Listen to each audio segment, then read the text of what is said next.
다음 달부터 이제 판가 전가가 되기 때문에 지금 에코프로비엠의 6% 정도 영업이익률이 낮다라고 보지 않는 LG 에너지 솔루션이 이제 실적 발표 때도 얘기를 했는데 비메탈 부분까지도 계약을 연장을 시키면서 영업이익률이 많이 올라왔다라는 지금 셀에 대한 실망감이 좀 많이 커져 있는 상황이죠. 셀 쪽에 대한 흐름보다는 소재 쪽에 대한 흐름 쪽으로 많이 몰릴 가능성이 있다라고. 네, 오늘 모신 분은 이베스트 투자증권 이안나 연구위원입니다. 안녕하세요. 안녕하십니까. 네, 오랜만에 우리 뵙는 것 같아요. 네. 네, 지금 에코프로비엠이 실적 발표하면서 생각보다 괜찮다 해가지고 좀 주가가 아주 좋아요, 흐름이. 네. 에코프로비엠 사실 실적이 좋다라고 하기에는 생각보다. 네, 요즘에 이제 원재료 가격이 워낙 올라왔다 보니까 우리 사실 얼마 전까지 니켈 쇼티지 문제 때문에 엄청나게 그 충격받을 것이다 생각했었잖아요. 소재 업체들이 됐든. 네, 그래서 사실 뭐 지금 소재 업체들은 셀이나 완성차 기업 쪽에서 원재료 가격을 많이 떠안아주는 이런 시스템이기 때문에 소재 기업들은 상대적으로 좀 괜찮긴 한데 에코프로비엠 실적 자체는 컨센 6% 정도에서 부합을 했다라고 보시면 될 것 같아요. 근데 워낙 이제 판가 전가 자체가 거의 평균 3개월 평균 정도로 해서 다음 달부터 이제 판가 전가가 되기 때문에 2분기 때는 아마도 7% 중후반대 영업이익률이 기록이 될 것 같아요. 그렇다 보니까 지금 현재 소재 기업들 지금 에코프로비엠의 6% 정도 영업이익률이 낮다라고 보지 않는 이유인 거고요. 특히나 최근에 이제 소재 기업들 같은 경우에는 셀이라든지 아니면 완성차 기업들에서 원재료에 대한 부분을 많이 떠안아주고 있는 구조예요. 이제 그렇다 보니까 조금 그 부분에서는 한시름 놓았다라고 볼 수가 있을 것 같습니다. 네. 그리고 잘 나왔다라고 하기보다 그냥 예상 정도 나와서 다행이다 이 정도. 다행이라고 하면 사실 지금 에코프로비엠이 고밸류이기 때문에 어찌 보면 주가의 변동성이 있었을 거예요. 근데 주가 흐름 굉장히 좋잖아요. 그렇죠. 지금 좋죠. 그것의 가장 주된 이유는 제가 보기에는 현대차하고 지금 SK온하고 계속적으로 합작법인 추진 중이다, 논의 중이다 이런 이야기가 나오고 있어요. 근데 이제 에코프로비엠 같은 경우에는 2021년에 증설 모멘텀이 워낙 강했다 보니까 2022년에 상대적으로 좀 낮지 않을까, 그런 부분들이 약하지 않을까 했었는데 만약에라도 합작법인이 통과가 된다면 증설 모멘텀이 한 번 더 나올 가능성을 열어놓고 있는 거다 이렇게 보고 있습니다. 네, 그러면 에코프로비엠은 뭐 그렇다 치고요. 어쨌건 지금 시장에서 가장 불안해하고 있었던 것들이 니켈 가격의 쇼티지라든가 원자재 가격이 워낙 급등해 있어가지고 전반적으로 다 실적이 안 좋겠냐. 그럼 다른 기업들도 마찬가지로 이렇게 좀 그래도 그냥 생각보다는 괜찮을 것이다 이렇게 예상해도 되는 건가요?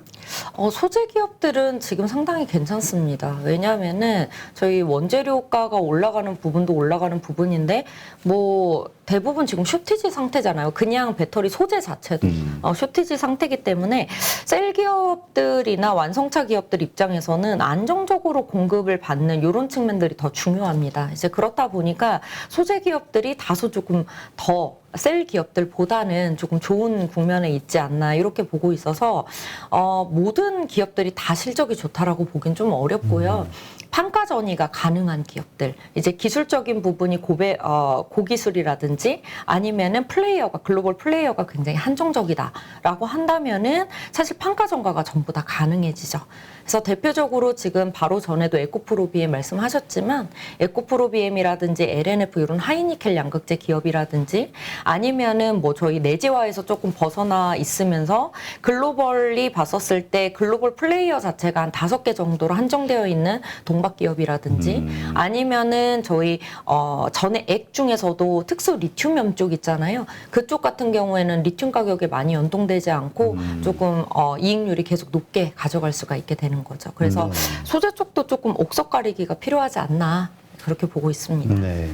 지금 그 CATL 원래 실적 발표 일정을 좀 연기했다. 그리고 그게 혹시 실적이 안 좋아서 그런 거 아니냐. 뭐 이런 시장의 걱정이 있었는데 뭐 사실로 밝혀졌나 봐요. 지금 일단 CATL 상황은 어떻습니까? CATL이 원래 영업이익률이 높기로 유명했었죠. 거의 두 자릿수 이상 나오고 있었는데 이번에 4% 기록을 확 했어요. 떨어졌네요. 네, 영업이익률 4%면은 저희 LG 에너지 솔루션이 6% 기록을 했거든요. 그러면은 왜 LG 에너지 솔루션이 할인을 받고 있는 거지? 가격 전가력이 이렇게 더 뛰어난 것 같은데 이제 이런 이야기들이 나오기 시작을 하는 거죠. 아무래도 CATL 같은 경우에도 원재료가 자체가 LFP다 보니까 양극재 그쪽 좀 비중도 꽤 있다 보니까 리튬 가격이 니켈도 니켈이지만 리튬 가격이 올 초 대비해서 굉장히 많이 올랐어요. LFP에 많이 들어가는 소재 자체가 더 뛰었다. 네, 더 뛴 측면도 있고 그리고 저희 원재료 가격이 전반적으로 다 올랐거든요. 그렇죠. 뭐 니켈, 뭐 리튬 이렇게 말씀드리지만 뭐 구리부터 시작해서 엄청 많이 올랐어요. 근데 그렇게 되면은 대부분 가동률 조정을 좀 해요. 공장 가동. 네, 왜냐면은 이게 원재료가가 너무 많이 올라간 상태에서 계속 매출을 확대시키면 공급을 이제 수주를 확대시켜 버리면은 그만큼 이익이 좀 줄어드는 폭이 더 커질 수 있기 때문에 가동률 조절을 조금씩 하는데 CATL 같은 경우에는 수주 잔고도 거의 LG 에너지 솔루션 2배 이상 될 정도로 이번에 Q 판매량 물량 자체도 굉장히 많았습니다. 그러면서 조금 이익률이 더 저조한 이런 흐름으로 가지 않았나 이렇게 보고 있습니다. 네. 사실 CATL의 그 상황을 보면서 이제 완성 배터리 업체들 한국의 그 3사 이거에 대한 걱정을 했는데 어쨌든 LG 에너지 솔루션은 먼저 실적 발표를 좀 했죠. 네. 근데 지금 말씀하신 것처럼 6%대 영업이익. 일단 실적에 대해서 좀 전반적으로 좀 한번 점검을 봐주시죠.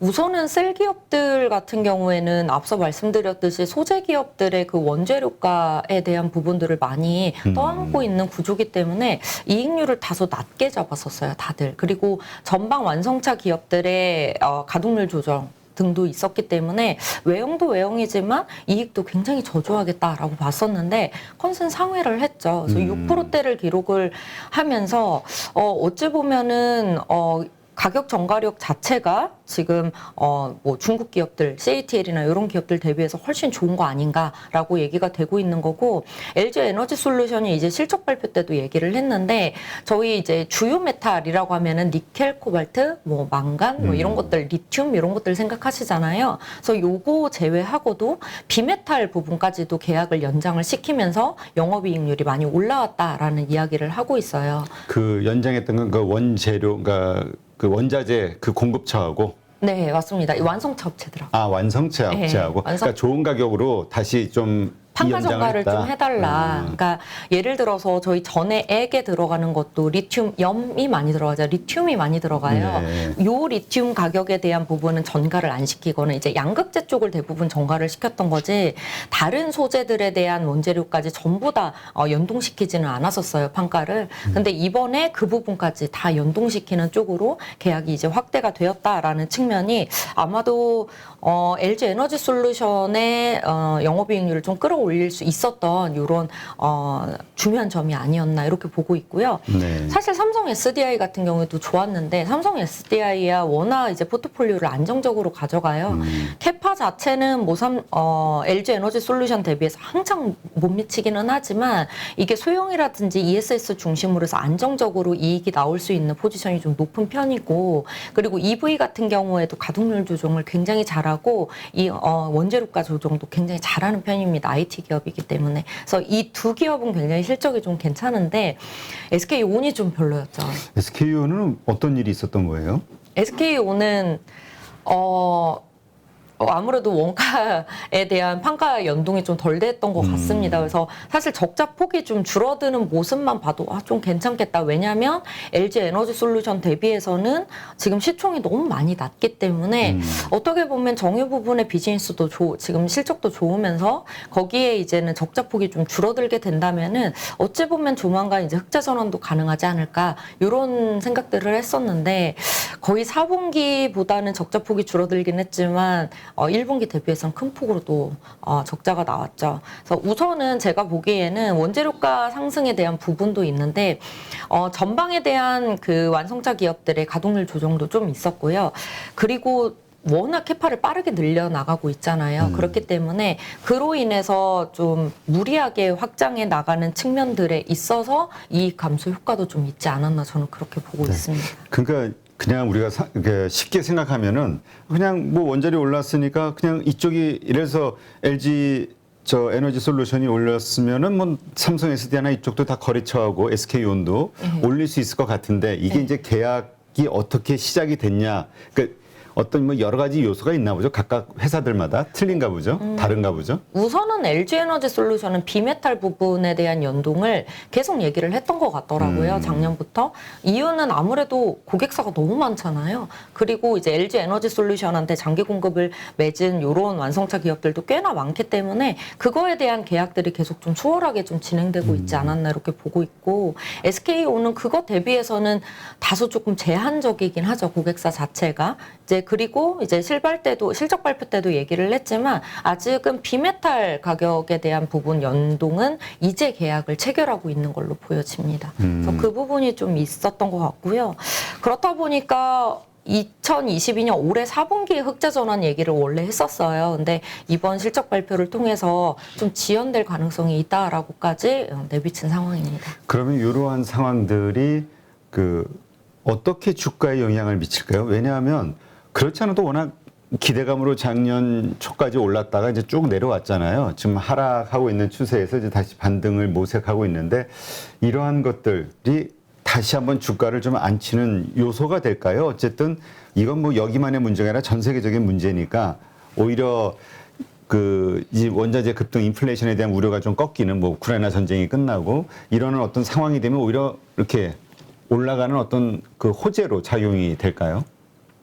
우선은 배터리 소재 쪽은 지금도 괜찮을 것 같습니다. 아, 근데, 지금 자체도? 네. 근데 지금 셀에 대한 실망감이 좀 많이 커져 있는 상황이죠. 그러니까 LG 에너지 솔루션 실적도 뭐 좋고 삼성 SDI도 좋고 근데 뭐 CATL은 안 좋아졌으니까 그러면은 CATL 대비해서는 더 갭을 메꿔서 갈 것이냐. 그렇다고 보기에는 LG 에너지 솔루션은 이미 좀 다른 셀 기업들 대비해서는 많이 받고 있다, 밸류를 받고 있다라는 측면도 있고, 앞으로 그러면은 지금까지 1분기 때까지는 리튬이나 니켈 가격 일부가 연동이 되면서 가격이 올라왔지만 2분기 때도 지금 원재료 가격이 계속 치솟고 있잖아요. 특히나 니켈이 이번에는 더 치솟고 있는 중인데, 그렇게 되면은 뭐 앞으로 실적 장담할 수 있을까? 이런 분위기가 좀 많이 형성이 돼 있어요.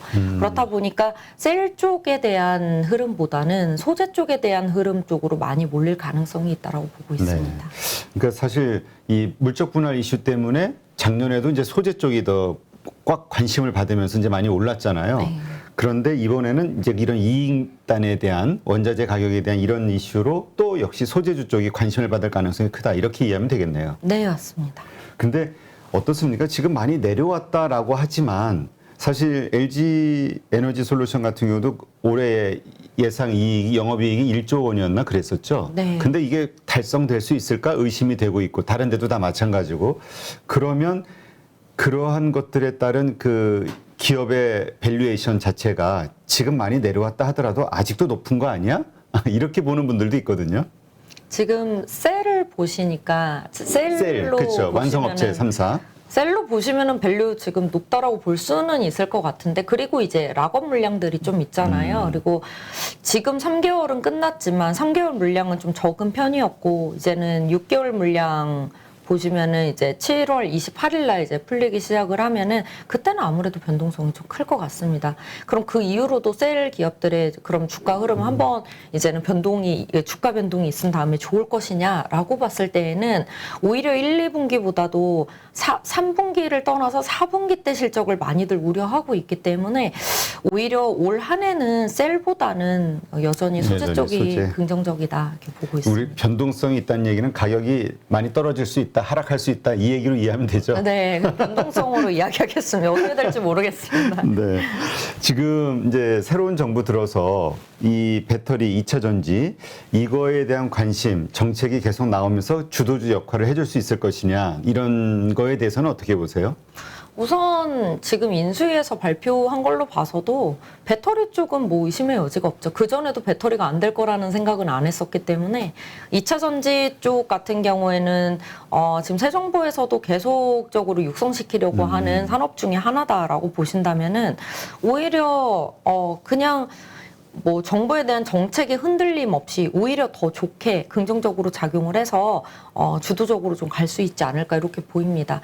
특히나 지금 원재료 가격에 대한 부분들을 많이 얘기를 했지만 이것보다 더 안 좋아질까라는 생각을 이제 다들 많이 하시잖아요. 하긴 더 안 좋아진다는 얘기는 인플레이션이 지금보다 훨씬 치솟는다는 얘기인데. 그러면 이제 완성차 업체들의 그 전기차에 대한 정책도 지금 다 전략도 바꿔야 되는 이런 흐름으로 가야 되기 때문에 제가 보기에는 오히려 좀 긍정적인 기저효과만 좀 남아있지 않나 이렇게 보여지고요. 거기에 이제 새 정부에서도 이 부분에 대한 육성은 계속 강조를 하고 있기 때문에 오히려 2차 전지 쪽에 대한 흐름은 저는 긍정적으로 보입니다. 네. 요즘 그 주식시장의 호재가 뭐냐 얘기하면은 지금 나와 있는 악재들을 다 열거한 다음에 이것이 해소되는 게 호재. 이렇게 네, 얘기하잖아요. 뭐 하나만 해서 되나? 여기도 마찬가지네요. 예? 네. 원자재 가격이 지금 많이 급등해 있는데 이것이 잡히게 되면 그것 자체가 이제 호재가 될 수 있다. 그렇죠. 네. 근데 그 2차 전지 소재와 관련해서는 좋게 말씀을 하셨는데, 근데 장비주는 어떻습니까? 이것도 한때 뭐 워낙 자동차 내재화니 뭐니 해가지고 여러 해외 글로벌 기업들이 공장 신규 막 짓고 이러다 보니까 장비주 괜찮을 것이다 이런 이야기가 한때 떠돌았었는데 지금은 또 쏙 들어갔어요. 우선 제가 장비주를 안 봅니다. 아, 네. 안 보기는 하는데 간단히 언급만 해드리고 네. 갈까요? 그러니까 장비주 같은 경우에는 결국에는 저희 증설 발표 나오고 수주 스케줄 잡힌 다음에 이제 들어가는 이런 부분이에요. 그래서 요거는 어디까지는 조금 사이클을 타는 것 같아요. 그렇다 보니까 저희 북미 쪽에 대한 캐파 증설에 대한 발표들을 대거 했었을 때, 그래서 작년 하반기부터 올해 상반기 한 1월 정도까지는 바짝 반등을 했었었죠. 근데 이제 그 이후로는 그 이상의 발표가 계속적으로 나오고 있지 않고, 그렇기 때문에 오히려 소재보다는 조금 묻힌 이런 감이 있지 않나 이렇게 보고 있고요. 다만 그 이후로도 장비주들도 많이 이제는 하락을 했기 때문에 또 다시 한번 뭐 지금 앞서서 계속 말씀드리지만 SK온하고 만약에 뭐 현대차, 그러니까 SK온이 아니더라도 현대차 쪽, 북미 쪽의 JV 합작사에 대한 이야기가 나와주게 된다면은 다시금 장비주도 좀 주목을 받을 거라고 보고는 있습니다. 하지만 지금은 소재주로 자꾸 많이 몰리는 것 같아요. 왜 몰리는 이유는 한 가지예요. 원재료가 올라가는 것도 좋고 되게 불확실성이 많은데 그렇죠. 어쨌든 또 하나 준다네. 근데 성장성은 보장이 되어 있고 정가를 시킬 수 있다. 예, 옥석 가리기 어느 정도 다 이제는 서플라이 체인별로 어떤 기업들을 봐야 될지가 어느 정도 다 잡혀 있어요. 그렇기 때문에 고밸류 받는 기업들 계속 고밸류로 가고 이익률 유지될 것 같은 기업들 이렇게 가고, 그렇지 않은 기업들에 대한 이런 옥석 가리기가 이미 많이 진행이 됐어요. 그래서 소재 기업들이 조금 더 주목을 받는 이런 흐름으로 가고 있다. 안정적인 공급을 위해서라도 이렇게 보고 있습니다. 네. 지금 옥석 가리기가 이미 좀 진행이 됐다. 이렇게 얘기하셨는데 소재주 어떻게 봐야 됩니까? 어디를 옥으로 봐야 돼요? 우선 제일 처음은 판가 전가가 가능해야 됩니다. 그러니까 셀과 완성차 기업들이 모든 소재 기업들의 원재료를 다 판가 전이 시켜줄 것이냐, 그렇지만은 않습니다. 왜냐면은 저희 생각해 보시면은 플레이어가 너무 많아요. 뭐 예를 들어서 중국 기업들 엄청 많고 우리나라에도 엄청 많고, 요런 소재들 같은 경우에는 그냥 전가 시켜주지 않아도 저렴한 쪽 아니면은 지금 수주만 줘도 좋아할 쪽, 그쪽으로 많이 몰릴 수밖에 없겠죠. 이제 그렇기 때문에 그런 소재 기업들까지 다 떠안아 주지는 않습니다. 그럼 어떤 기업들에 대해서 우리가 판가 전이를 시켜주고 판가를 좀 좋게 줄까 이렇게 보신다면은 셀 기업들이 좀 아쉬워야 되겠죠. 그래서 아쉬운 쪽 보시면 대표적으로 양극재 쪽은 그래서 계속 하이니켈. 정말 고밸류거든요. 지금 보시면은 뭐 대부분 애널리스트들 PER 그 타겟 머티플 같은 경우에도 뭐 47배, 뭐 44배 뭐 이렇게 주고 엄청 높네요. 있으니까. 근데도 그렇게 보는 이유는 이 기업들은 계속 증설이 나올 수밖에 없고 계속 실적이 좋을 수밖에 없고, 그러면 오히려 고밸류다 뿐이지 리스크가 적다라는 생각을 해버리는 거예요. 이렇게 되면은 양극재 쪽 하이니켈 쪽이 굉장히 좋게 보이는 거고, 그 다음에 뭐 전에 액 중에서도 특수 리튬이온, 리튬이온 쪽 같은 경우에는 특수 리튬이온 기업들은 플레이어들이 굉장히 한정돼 있어요. 뭐 중국 하나, 뭐 우리나라 하나 요 정도 될 정도로 요런 특수 리튬이온 기업들도 굉장히 좋고요. 첨가제 같이 하고 있는 요런 첨보 같은 기업들도 괜찮고, 실리콘 음극재 지금 좀 많이 대세거든요. 이유는 뭐냐면 아직은 기술력이 조금 한계가 있기는 하지만 저희 LFP 지금 니켈 가격까지 오르면 결국에 리튬 가격만 맞출 있을 수 있는 그런 LFP 확대로의 움직임들이 완성차 기업들이 많아질 수밖에 없어요. 네. 그렇게 보신다면은 지금 이걸 에너지 밀도를 LFP로 맞추지 못한 부분을 실리콘 음극재가 해주기를 바라면서 계속 채용이 높아지고 R&D 비용도 계속 늘어나는 추세예요.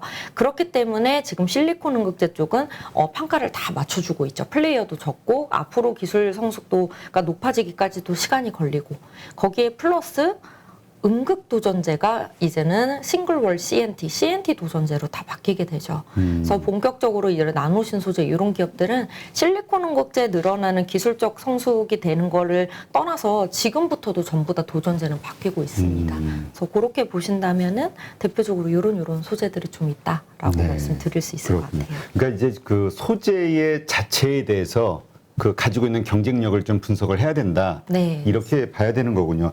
우리가 이제 쉽게 소재와 관련해서는 그냥 이런 식으로 생각했거든요. 그냥 어디 향이냐. 네. 그래서 요즘 뭐 LNF 같은 경우는 테슬라 향이니까 테슬라는 점점 갈수록 시장 확대가 되니까 당연히 좋을 거야. 여기를 탑으로 보자. 이런 얘기를 많이 하는데 네. 그럼 지금 말씀하신 이러한 것들을 바탕으로 놓고 봤을 때 탑픽은 어디로 보세요?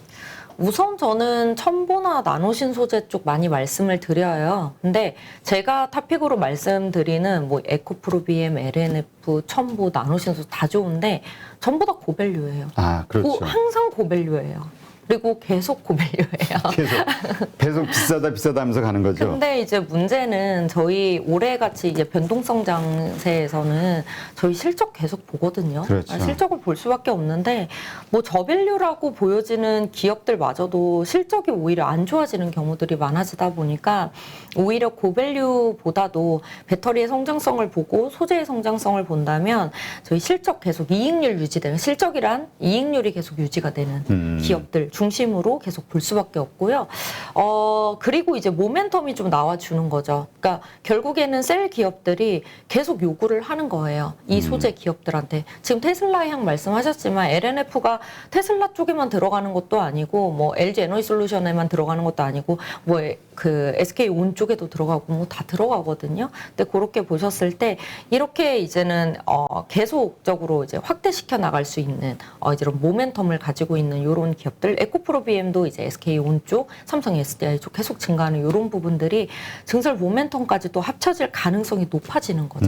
이들은 그들이 아쉬워하니까. 그러니까 현재 그 주도주, 이 섹터 내 주도주라고 할 수 있는 그 기업들, 에코프로비엠, 뭐 첨보, LNF 여기가 그나마 계속 괜찮을 것이다. 소재? 나노신 소재까지. 네. 근데 이제 일단 첨보와 나노신 소재를 탑픽으로 보신다. 네. 이 가운데서도. 네. 왜냐하면은 우선은 에코프로비엠도 좋고 LNF도 되게 좋아요. 근데 에코프로비엠은 목표 주가를 하향하셨다. 그거는 저희 회사 괴리율 정책 때문에 그때 이제 한번 이제 하락을 했었잖아요. 그때 이제 괴리율 50% 미만으로 맞추라고 해가지고 저희 이제 대거 내렸었던 거였고 이제 그 이후로는 다시 이번에 또 올렸습니다. 결국에는 이제 넘으면서 올렸고 저희 목표 주가는 사실 저희 증권사 하우스마다 리서치 하우스마다 괴리율 정책이 다 있고 이게 약간 근거문 조사 좀 들어오니까 저희도 어쩔 수가 없어요. 소신을 지키기가 어렵다. 네. 그래서 뭐 근데 좋게 보는 쪽은 계속 좋게 보고 있고 근데 이제 첨보나 나노신 소재 쪽을 좋게 보는 이유는 우선은 LFP가 계속적으로 이렇게 니켈 가격도 올라가기 시작하면은 리튬 하나만 감당하자라는 그런 쪽에 대한 전략이 많이 확대될 수가 있기 때문에 이제 특수 리튬만 하고 있는 첨보 같은 기업들은 이익률도 되게 높아요. 저희 19% 가까이가 계속 유지가 되는 이런 기업이기 때문에 아까 LG엔솔이 6%대라고 했으니까 그거 비하면 상당히 높은 거네요. 엄청 높죠. 사실 양극재 6, 7%, 8% 생각해봐도 훨씬 높은 거죠. 그래서 이런 기업들은 좀 좋게 보이고 계속 유지가 될 것 같고 그리고 이제 그에 따라서 특수리튬염이 LFP에 들어가면 더 함량이 높아져요. 근데 이제 더 확대되기 시작하면은 그들이 판매했던 물량보다도 더 크게 확대될 가능성이 높기 때문에 증설 모멘텀이 또 있을 수 있죠. 그리고 이제 나노신 소재 같은 경우에는 음극도전제로 싱글월 CNT를 적용하기 시작한 지가 얼마 안 됐어요. 근데 이거는 이제는 보편적으로 표준화돼서 들어갈 예정입니다. 그러면은 증설 모멘텀이 굉장히 높겠죠. 그리고 이익률도 기존에 있는 본업도 좀 좋기 때문에 이익률도 굉장히 높습니다. 네. 이런 측면에서 네. 두 가지 말씀드리고 있습니다. 지금 말씀을 들어보면 이제 이런 회사들이 일단은 이제 오기라고 생각하시는 거고 또 시장을 많이 장악하고 있잖아요. 점유율도 큰 데다가 더군다나 계속 증설을 하고 있으니까. 근데 이제 아까 말씀하셨듯이 밸류가 좀 높다 보니까 요즘 이제 투자의 아이디어를 어떻게 찾으시는 분들이 있냐면은 뭐 보통 반도체 소부장 관련된 기업들이 이 사업을 전부 추가를 시키잖아요. 그러면서 네. 이제 신설로 좀 하겠다. 소재 쪽 사업을. 그러면서 막 급등하는 경우들이 있는데 경쟁력이 있을까 가끔 그런 생각도 들기는 해요. 이미 시장이 초기 단계면 몰라도 이렇게 강자들이 포진해 나가는 상태에서 신규로 들어가는 회사들이 과연 그 이 분야에서의 그 경쟁력, 성공할 가능성 얼마나 될까? 이런 생각이 들 텐데 어떻게 생각하세요? 아마 그들도 가져가려고 하는 소재들이 어느 정도 진입 장벽이 낮아진 소재들을 대부분 한다고 할 거예요. 네, 저희 대표적으로 이제 LG화학은 원래 양극재 기술을 어느 정도 내재화를 하고 있었기 때문에 본인들이 강점으로 가져가려고 하는 건 이제 양극재인 거고 내재화 속도 엄청 높이잖아요. 그 이유들 보시면은 다 뭐 전해액 안에 들어가는 뭐 특수리튬 하긴 하지만 이런 것들도 이제 계속 이제 어느 정도 이제 성숙도가 올라온 쪽으로 한다든지 아니면 분리막 막 이런 것들을 한다고 할 거예요. 그러면은 결국에는 이들이 가져가는 거는 이제 어느 정도 우리가 가격 경쟁력을 가지고 수직 계열화를 해서 한 번에 이제 규모의 경제를 키워서 갈 수 있는 힘이 있다면은 가능성이 있는 거고 그렇지 않고 이제는 뭐 저희 이제 규모가 좀 작은 기업들이 조금씩 한다고 하는 건 오히려 경쟁력이 좀 떨어진다고 보셔야 돼요. 그러니까 오히려 그게 나중에 시작한다는 것 자체가 호재지만 또 시간이 지나면 그게 또 그 기업의 어떻게 보면은 그 리스크 요인이 될 수 있을 것 같기도 하고 경쟁력이 네. 없다고 하면 맞습니다. 네. 하여튼 이런 부분은 방송 보시는 분들이 좀 잘 체크해 보셔야 될 것 같고요. 지금 LG화학 말씀하셨으니까 지금 음극재니 뭐 분리막 사업이니 뭐 하겠다 뭐 이렇게 발표를 하는데 LG 엔솔이 나오고 나서 LG화학 주가에 대해서는 뭐 여러 가지 논란이 있잖아요. 어떻게 보세요? 저는 원래 LG화학을 너무 좋게 봤어요. 투자 가치 자체. 네, 저는 이제 작년까지만 하더라도 LG화학 그 배터리 부분, 그러니까 첨단 소재 부분에 대해서는 별로 부각을 안 했었으니까 왜냐면은 모멘텀을 가지고 갈 수 있는 고밸류로 갈 수 있는 소재들이 많이 보였었는데 지금 제가 몇 가지 말씀 안 드리잖아요. 소재 쪽도 그 이유는 대부분 이제 성숙도가 너무 많이 올라왔어요. 그러면은 말 그대로 내재화시키기가 너무 유리해진 국면이라는 거죠. 그때쯤 이제 LG화학이 치고 들어온 거죠. 그래서 웬만한 건 우리가 다 내재화해서 가져갈 거다. 특히나 이제는 중요한 부분인 양극재 같은 경우에는 내재화 40%에 하이니켈까지 할 거다. 요 얘기가 나와버리니까 그러면은 LG화학이 오히려 유리한데? 라는 생각이 드는 거죠. 오히려 LG화학 쪽에 서플라이 체인을 가지고 있으면서 말 그대로 뭐 하이니켈 중에서도 니켈 함량 90%짜리 하고 있는 뭐 LNF라든지 아니면은 뭐 특수리튬 하고 있는 첨부 요런 몇 개의 기업들 제외하고는 다들 이제 어려워지는 거예요. LG화학 때문에. 그래서 이렇게 보신다면은 LG화학은 오히려 소재 쪽 아예 기술력이 높고 고프리미엄을 받을 수 있는 소재 기업들 몇 군데 아니라면은 LG화학이 이제는 최고구나 이런 생각을 했습니다. 저는. 그러니까 결국은 그 우리가 LG에너지 솔루션 R자를 빼고 나서 뭐 지주사 말고 뭐 그다음에 그냥 뭐냐 껍데기만 남은 거 아니냐 이제 이런 생각하시는 분들도 있는데 극단적으로 그게 아니라 지금 하고 새로 시작하는 그 사업들 이것을 통해서 오히려 가치를 더 키울 수 있다 소재 회사로서. 오히려 이익은 지금 저희가 셀하고 소재 기업들 계속 비교하면서 소재를 굉장히 긍정적으로 본다고 말씀드렸잖아요. 소재 기업들이 이익은 훨씬 좋아요. 그렇기 때문에 LG화학이 첨단 소재 내부에서 이제 배터리 쪽의 이익이 점차 높아지는 이런 흐름으로 갈 것 같고 이번 1분기 때도 좋았어요. 실제로. 그래요? 네. 그렇다면 지금의 주가가 밸류에이션 이러한 어떤 성장성이라든가 기대감을 이렇게 같이 다 감안을 했을 때 밸류에이션은 어떻습니까? 위치가? 지금 너무 저렴한 상황이에요. 지금 생각보다 케미칼 쪽도 뭐 감익은 감익이지만 생각보다 나쁘지 않은 상황이거든요. 이익률 자체는.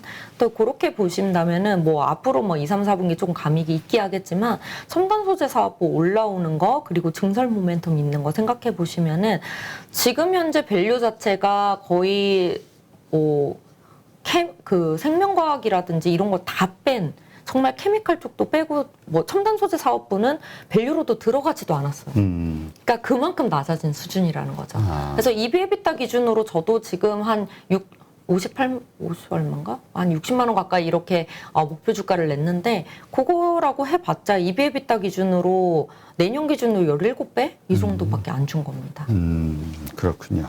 알겠습니다. 한번 LG화학에 대해서도 한번 차분하게 그 스터디해 볼 필요가 있겠네요. 근데 LG화학은 많은 주주들에게 심정적으로 그 물적 분할 이슈 이후로 네. 그 미움을 좀 미운 털이 박혀가지고 아마 이런 얘기하면 또 바로 이렇게 얘기할 거라 방송 보시는 분들 가운데서 그래서 돈 벌만 해서 이제 장기 투자 생각하고 들어갔는데 돈 벌만 하면 또 물적 분할하면 어떻게? 첨단 소재요? 네. 지금 뭐 분리막이 됐던 이런 소재들. 네. 근데 이제 뭐 또 우리 법책 이제 좀 바뀌겠죠. 그러한 충격들로 인해서 주식시장 환경이 좀 바뀌면 예전처럼 그렇게 기업들도 쉽게 자기네들 편리한 대로 그렇게 하기는 좀 어려울 수도 있으니까 다시 한번 잘 검토해보는 계기가 되셨으면 좋겠네요. 네, 오늘 2차 전지 소재와 배터리 관련해서 이제 전반적으로 점검을 해봤는데요. 워낙 이 부분에 대해서 요즘 관심이 많이 커지고 있는 상황이라, 네. 하여튼 그 작년에 주도주 다시 이쪽에서 나올 수 있을까에 대해서 많은 분들이 고민을 하거든요. 왜냐하면 한 해 주도주가 됐던 게 다음 해도 주도주 된 적이 별로 없다 이런 얘기하면서 어떻게 보세요? 우선은 워낙 변동성 장세긴 해요. 그렇다 보니까 저도 오히려 좀 저밸류 받고 있는 배터리 소재 기업을 더 말씀드리고 싶은 이런 상황이거든요. 그래서 오히려 그렇게 본다면은 LG화학이나 SKC 이런 기업들은 저밸류 받으면서 갈 수 있는 기업이다 이렇게 말씀을 드리는 거죠. 그렇지만 저희 성장성은 지금 배터리 전기차만큼 성장성이 나오는 사람 별로 없어요. 네. 그런 상황 속에서 북미 쪽 투자 이제 막 들어가기 시작을 하기 때문에 다시 한번 가능하지 않을까 이렇게 보고 있습니다. 네, 알겠습니다. 이제까지 이베스트 투자증권 이한나 연구위원과 함께했습니다. 오늘 좋은 인사이트 고맙습니다. 감사합니다. 누구나 1시간 안에 200개 종목에서 좋은 종목을 고를 수 있는 그런 능력을 배양할 수 있도록 제가 도와드리려고 그렇게 하고 있습니다.